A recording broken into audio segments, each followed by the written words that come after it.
forget it. It's over. Just keep moving forward. And it's not too late to jump back into this. Here, I'll be 100% honest with you. It's like, well, maybe I'll be 90%. No, of course I'll be 100% honest with you. It's just like last night is when I decided to wipe the slate clean. I looked at my entire crypto balance in Ferns, and I was very honest with myself. And I was just like, I'm not happy with the amount of like each, it was spread over like almost 20 coins. How am I going to do it? Like, what am I going to do with a tenth of a Bitcoin Cash? Yeah, right, yeah. We're all in that same boat, bro. We're all in that same boat. Here's the thing. The answer that I came up with, and listen, if you're taking financial advice from me, you're good. Okay, you're get ready to, whatever. This show is not financial advice. No financial advice. Reiterate again. Any guests on this show are not financial advice. But tell me, give me some quick financial words of wisdom. No. Yeah, right. But for me, I felt more comfortable putting things into like, instead of being spread over like almost 20 different things, like really focusing and understanding like, there's a difference between buying crypto, using it as a currency, then there's like different levels with it. That's the beauty of it. Like you can go anywhere, right? Right. You can use it as a trade. Like you can become a trader. You can have something like just a trust in a nest egg. I wouldn't put any more than you can light on fire into it.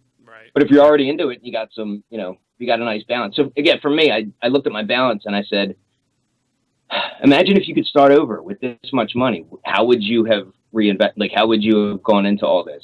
And where would you put your trust instead of going down them like bad neighborhoods trying to find, like the strip clubs that are open until 4, and trying to find like, what your boys tell you, it's nice in there. Go. But you got to lock your doors when you do stuff like that. You got to look around, So. Sure. Did you wind up investing in Nexus? Are you holding any Nexus? Listen, don't worry about what I. All right. Well, I actually need to know if you have a Nexus wallet. Yeah, we want to know because we want to send you some Nexus. Is why I'm asking. Here's my address. It's 1 dash whatever the hell the letters are. No. No, you know what? Here's what I would say is if you're really going to do that, I appreciate it, but I would rather see, send it back to them. And as ridiculous as that may sound, I mean, I like them as a project. So I bought in at $8.50. Okay. And I don't care because I may have planted my seeds too late in the wrong spot. The sun might not hit it in the right direction, but at the very least, I'm going to have Nexus plants in my garden and I'm going to love them. And I'm going to, I just like the project. So I like the idea of fucking space, like being involved in something with space. Right. Wow.